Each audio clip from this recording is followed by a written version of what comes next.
예, 안녕하세요. 방금 소개받은 한국금융연구원에서 근무하고 있는 박춘성이라고 합니다. 오늘 저는 우리나라 가계부채 관련된 말씀을 좀 드릴 텐데요. 그동안 공부해왔던 것들을 좀 정리를 하고 관련해가지고 정책적인 시사점에 대해서 말씀을 드리고자 합니다. 목차는 가계부채 현황, 그다음에 가계부채 특성, 정책 과제 이렇게 세 파트로 나눠져 있습니다. 먼저 가계부채 현황을 먼저 간단히 말씀을 드리도록 하겠습니다. 잘 아시다시피 우리나라 가계부채가 굉장히 빠른 속도로 증가를 해왔는데요. 2023년 말 기준으로 약 1,886조, 그리고 2010년 이후에 연평균 약 6.7%로 증가를 해왔습니다. 맨 왼쪽에 있는 그림이 이제 파란색 막대 그래프들이 이제 가계부채가 꾸준히 증가한 것을 보여주고요. 다만 이제 똑같은 기간 동안 처분 가능 소득이 약 4.4% 정도로 평균적으로 증가를 했는데, 이에 따라서 이제 2010년에는 소득 대비 부채가 약 118%에서 현재는 약 163%로 좀 빠르게 증가한 상황입니다. 근데 이렇게 많이 증가하긴 했는데 여전히 이제 평균 수준에서는 상환 능력이 양호하다고 이제 판단이 되고 있습니다. 다양한 지표가 있겠으나 먼저 두 가지 측면에서 말씀을 드리면은, 가운데 있는 그래프가 이제 연령대별 평균 DSR입니다. DSR은 아시다시피 그 소득 대비 원리금 상환 비중인데, 실제로 연령대별로 그려보면은 대체로 한 20-30% 내외 수준에서 나타나는 걸로 판단이 됩니다. 두 번째로는 이제 소득 분위별로 가계부채를 누가 들고 있는가를 판단을 해보면은 10분위로 나눴을 때 소득 상위 8, 9, 10분위가 전체의 약 67% 정도를 보유하고 있는 것으로 나타나고 있습니다. 이런 의미에서는 이제 좀 괜찮지 않느냐 이런 판단들이 있는데, 한 가지 이제 말씀드릴 거는, 이게 가계부채 비중이 고소득층에 상대적으로 밀려 있다는 거는, 이게 상대적으로 건전성이 있는 사람들이 경제 활동에 의해서 가계부채가 그동안 양산이 되었다 이렇게 판단하는 것이 맞다는 걸 일단은 말씀을 드리고 싶고요. 다만 장기간 급속도로 증가를 해왔고 관련된 구조적 요인이 있기 때문에 이에 대해서 좀 주의할 필요가 있어 보입니다. 그러면 이제 우리나라 그 가계부채 특성에 대해서 공부했던 내용을 좀 말씀을 드리려고 하는데, 첫 번째로 말씀드릴 건 이제 시기별 경제 여건과 가계부채 흐름입니다. 우리나라 가계부채가 어떤 여건에서 오르락 내리락 했는지를 좀 판단을 좀 해보고요. 두 번째로는 사실은 그 여건이 대체로 이제 부동산, 주택시장과 관련이 있다는 것을 보여드리고, 그러면 이제 그 주택 가격이 어떻게 결정이 되고 가계부채와는 어떤 상호작용을 해왔는지에 대한 말씀을 드리겠습니다. 그게 이제 누적된 부채에 대한 흐름에 대한 말씀이었다면은, 세 번째로는 이제 그 분포를 좀 볼 필요가 있는데, 최근에 있었던 것 중에서는 연령대별로 봤을 때 가계부채 잔액 변화를 좀 주의할 필요가 있어 보여서 적었고요. 그 다음에 누적된 부채의 부작용으로서는 그러면 소비에는 어느 정도 영향이 있느냐에 대한 말씀을 네 가지 측면에서 말씀을 드리겠습니다. 먼저 이제 제가 헤드라인으로 적은 부분은, 제가 봤을 때는 우리나라 가계부채 움직임이 거의 대부분 주택시장과 주택금융에 의해서 결정이 되는 것 같습니다. 그러니까 아래 그림을 그린 거는 이제 2011년부터 2023년까지 분기별 가계부채 잔액을 그리고, 그 다음에 이제 실선은 전년 동기 가계부채 증가율입니다. 실제로 보면은 총량 자체는 그냥 꾸준히 증가를 해왔는데, 그 증가율 측면에서 보면은 분명한 사이클이 좀 보입니다. 한 5가지 국면이 있을 텐데, 2011년 이후에 그때를 한 5가지 국면으로 좀 구분을 해볼 수가 있습니다. 그래서 전반적인 말씀을 드리면은, 규제가 완화되거나 소득이 증가하거나 금리가 떨어지거나 아니면 이제 주택 공급이 확장되었을 때는 대체로 가계부채가 증가하는 모습이 있습니다. 2011년부터 2013년 말까지를 대체로 첫 번째 국면이라고 보면은, 이때는 증가율이 9.6%에서 한 5.1% 정도까지 하락하는 국면이 있었는데, 당시를 기억을 해보시면은 2008년에 글로벌 금융위기가 있고 유동성이 공급된 이후에 과열된 경제를 시키기 위해서 금리가 올랐었습니다. 그게 2011년 정도에 한 기준금리가 한 3.25%로 올랐었고요. 그 다음에 그 주택 관련 규제를 보면은 9년, 10년에 강화되는 측면이 있었습니다. 그리고 실제로 아파트 주택 가격 상승률을 봤을 때는 당시에 주택시장이 좀 침체가 되어 있었는데, 이거를 보았을 때는 이제 그 증가율이 대체로 하락하는 국면을 만들었다 이렇게 판단할 수가 있을 것 같습니다. 다만 이게 주택시장과 왜 연결되어 있는가를 먼저 말씀을 드리면은, 사실은 개인의 입장에서 봤을 때 큰 부채를 지는 경우가 사실 몇 가지 안 됩니다. 그러니까 전세자금 대출을 받거나 집을 사거나 아니면 주택담보로 대출을 받거나, 다른 걸로 생각해 볼 수 있는 게 건강의 이슈가 있을 수가 있고요. 아니면 자영업을 할 수가 있었는데, 우리의 지난 한 15년간의 꾸준한 가계부채 증가를 설명할 수 있는 것은 이쪽이 맞다고 좀 생각이 들고요. 이제 두 번째 국면을 말씀을 드리면 2014년에서 2016년인데, 이때는 증가율이 5.7에서 11.6%로 굉장히 상승하는 기간인데, 이때는 사실은 가계부채가 늘기 굉장히 좋은 시기였습니다. 일단은 추세적으로 금리 하락에 대한 이슈가 있을 정도로 좀 걱정이 있었고요. 실제로 금리를 보면은 2013년에 2.5%에서 2016년 동안 1.25%까지 추세적으로 떨어졌고, 그다음에 주택금융 규제가 LTV 규제 합리화라는 이름으로 이제 70%까지 완화가 됐었습니다. 또 이 시기에 대규모 주택 공급이 있었는데 2014년에서 16년 동안 연평균 아파트가 한 40만 가구가 공급이 됐습니다. 이거는 이제 직전 평균 대비해 해마다 약 2배 물량이었고요. 그래서 당시에 건설 투자가 전체 GDP의 성장률에 기여하는 정도가 0.8%포인트, 막 1%포인트에 육박하는 그런 상황이었습니다. 그리고 실제로 가격이 생각보다는 공급이 있었음에도 불구하고 떨어지는 않았는데, 이런 것들은 이제 규제와 그다음에 금리가 떨어졌던 그런 요인들이 있을 거라고 판단이 됩니다. 세 번째 국면을 보면은 2017년부터 2019년까지입니다. 이때는 증가율이 11.1%에서 3.9%로 하락했는데, 당시에는 규제가 굉장히 강화됐던 시기입니다. 이때는 이제 가가계부채 자체에 대한 이슈도 있었습니다만은 주택 가격이 지나치게 높다라는 이슈가 많아서 2016년에 여신심사 가이드라인을 기준으로 해가지고 17년 주택시장 안정화 방안, 18년 DSR 확대 적용안, LTV 강화 고가주택 대출 제한 등이 계속해서 와 있었습니다. 기준금리는 대체로 낮은 수준을 유지했고, 보시면은 이렇게 3년 동안 계속 강화가 됐음에도 불구하고 실제로 주택 가격 자체가 크게 하락하지는 않은 형태입니다. 그다음에 최근에 이제 두 가지 국면을 또 생각을 해볼 수가 있는데, 굉장히 다른 기간이 이제 2020년에서 2021년 코로나 팬데믹 기간입니다. 당시에는 이제 가계부채 증가율이 4.6%에서 10.5%로 증가하는 기간이었고, 이때 아시다시피 이제 금리가 굉장히 낮아졌습니다. 2020년에 기준금리가 0.5%로 하락했고, 경험이 있으시겠습니다만 이 당시에는 B2도 굉장히 유행했고, 신용대출도 굉장히 받기 쉬운 시기였습니다. 이 당시에 주택 가격이 폭등했는데, KB 아파트 가격 지수 증가율을 보시면은 20년에 9.7%, 21년에 지수가 20.2% 증가했습니다. 이 당시가 이제 서울만 오르다가 경기도 집값이 다 2배가 됐던 그런 시기라고 볼 수가 있을 것 같습니다. 근데 마지막으로 이제 최근에 이제 경향인데, 최근에는 22년에서 24년 동안에는 이제 금리가 좀 가파르게 올라왔고, 그 다음에 시장의 고점 논란 등이 있으면서 거래가 떨어지면서는 이제 증가율이 다시 하락하는 그런 상황이라고 말씀을 드릴 수가 있을 것 같습니다. 최근에는 증가율이 소폭 감소를 했습니다만 이런 것들은 이제 규제가 일부가 완화되고 정책 자금 등의 영향이 있었다라고 판단을 하고 있습니다. 방금 말씀드렸던 거는 이제 에피소드별로 어떤 그 정성적인 말씀을 드렸는데, 그거를 가볍게 정리를 좀 해볼 수가 있을 것 같습니다. 일단은 보여드렸다시피 전체 증가율 흐름에서는 주택시장 환경, 그 다음에 그거에 따른 거래량, 이런 것들에 의해서 가계부채가 굉장히 크게 기조적인 움직임은 그 흐름에 의해서 된다고 볼 수가 있고요. 전체 부채 중에 이제 주택담보대출이 현재는 56% 정도 통계상 보이기는 하는데, 개인적으로는 그 주택담보대출 이외의 대출도 그와 같은 흐름을 가질 가능성도 상당히 있다고 생각을 합니다.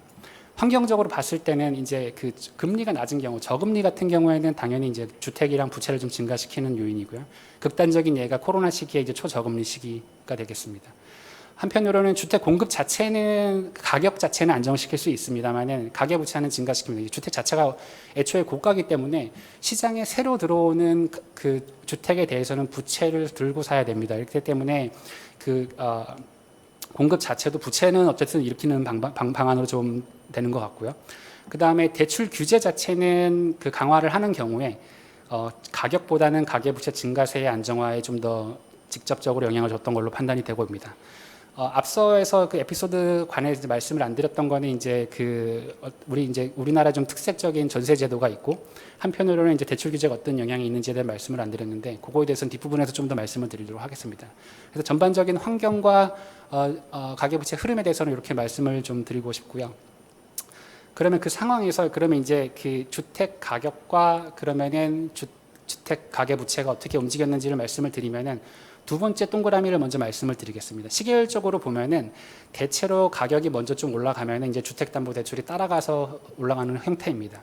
그리고 장기적으로는 두 시계열이 굉장히 안정적인 관계를 갖고 있는데, 보면은 보통 주택 가격이 한 1% 올라가면 주담대는 한 3.1% 정도 올라갔던 게 보입니다. 그다음에 첫 번째 동그라미에서는 이제 제가 말씀드리려고 하는 거는, 그러면은 그 금리나 아니면 소득 같은 게 여건이 각각에 어느 정도의 영향을 주는지 좀 정치하게 볼 필요가 있는데, 2020년 정도에 연구했던 거를 보면은 2001년부터 2026년 이제 경제 요인이 변했었고, 그 각각들은 주택 시장 가격을 높이는데 어느 정도 기여했는지를 평가를 해볼 수가 있는데, 실질 금리가 2000부터 2016년까지 약 5.6에서 2.18%가 하락했습니다. 이 하락이 장기 주택 가격에 있어서는 한 30% 정도 올리는 영향을 줬던 것 같고, 실질 소득 주택 공급 각각이 16.8%, 마이너스 14.6% 정도의 그 영향을 줬던 것 같습니다. 반면에 이제 규제 자체는 생각보다는 조금 영향이 작은 걸로 나타납니다. 한 가지는 이제 그러면은 그 첫 번째 분류돼서 그러면은 그 금리가 왜 이렇게 큰 영향을 줘왔는가를 생각을 해보면은, 첫 번째로는 이제 주택은 모두가 좋아하는 거기 때문에 자금 조달 비용이 감소를 하게 되면, 금리가 떨어지면은 그에 의해서 이제 주거 목적의 주택 수요가 증가를 할 수가 있고요. 두 번째로는 금리가 떨어지면은 금융자산 수익률이 떨어집니다. 대신 집을 산 다음에 임대를 주면은 그 임대 수익률이 높아지기 때문에 투자 목적으로도 증가를 하게 되고요. 한편으로는 이게 시장에 만연한 분위기가 되면은 주택을 통한 자본이득 기대도 커지기 때문에 주택 수요도 증가할 수 있다고 생각합니다. 그리고 한편으로는 실질 소득이 증가하는 정도, 그 다음에 주택 공급이 증가하는 정도도 가격에 미치는 영향이 굉장히 큰 걸로 나타나는 걸로 판단이 됩니다. 지금까지는 그러면 이제 흐름과 그거를 결정하는 요인들에 대해서 말씀을 드렸다면은, 분포상으로 봤을 때는 제 생각에는 앞으로 좀 이슈가 될 만한 거는 이제 고령층의 부채가 지속적으로 증가하고 있는 부분이 아닐까 생각이 됩니다. 이제 생애 주기라고 하면 보통 이제 태어나서부터 이제 사망하게 이를 때까지 경제 활동을 의미를 하는데, 실제로 맨 왼쪽에 있는 그림이 2013년 말을 기준으로 각 연령대별 부채의 평균 잔액, 부채가 있는 사람들만의 평균 잔액이고요. 총액 비중은 그들의 부채 잔액이 전체에서 차지하는 비중입니다. 이걸 5년 단위로 최근에 2023년까지 끊어볼 수가 있는데, 예를 들면은 이제 2013년에 30에서 34세였던 사람들은 2018년에 5년 후에 35세에서 39세가 되고, 23년에는 이제 40에서 40세가 됩니다. 이렇게 보면은 대체로 이제 비중이 점점 증가하는 것을 볼 수가 있습니다.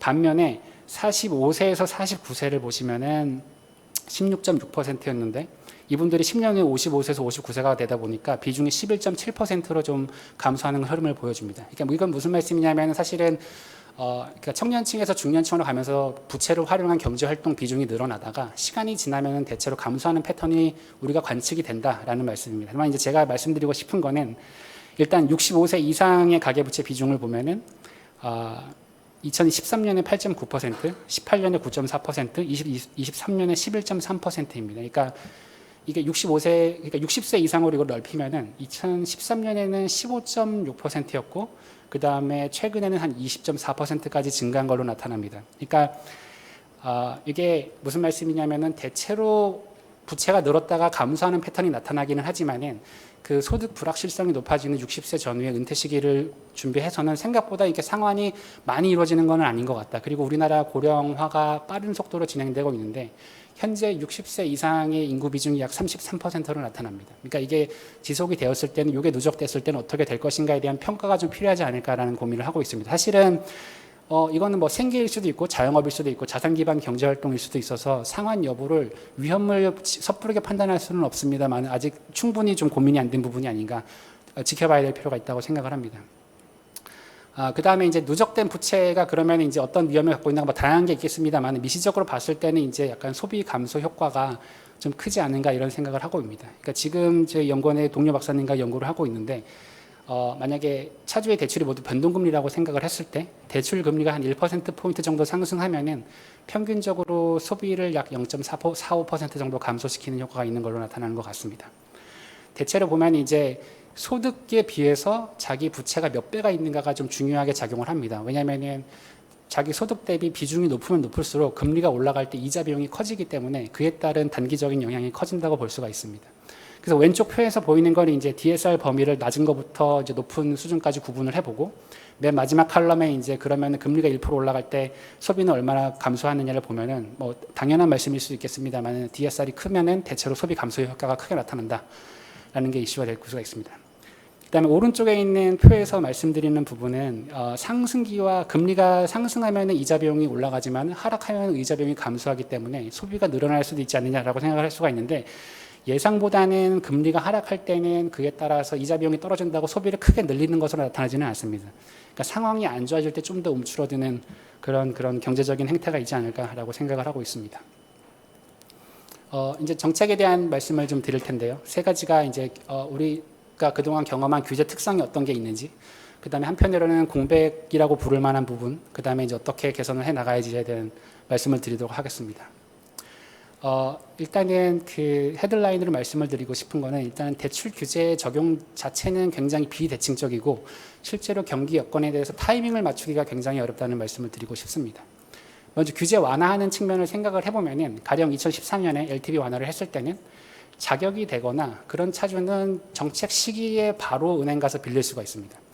근데 강화해 나가는 타이밍을 생각을 해보면은 첫 번째로는 일반적으로는 강화 자체는 후행적입니다. 우리가 대출을 규제를 강화할 때는 이미 가계부채가 상당 수준 올라와 있을 때 규제를 고민하고 이건 왜냐하면 사회적인 저항이 상당하기 때문에. 그다음에 두 번째로는 대출 규제를 소급 적용하지는 않습니다. 그러니까 규제가 강화됐으면 새롭게 들어오는 차주에 대해서만 규제가 강화된 측면에서 기준으로 판단을 하게 되고 이전에 나갔던 부채들은 차환이 대체로 되는 걸로 알고 있습니다.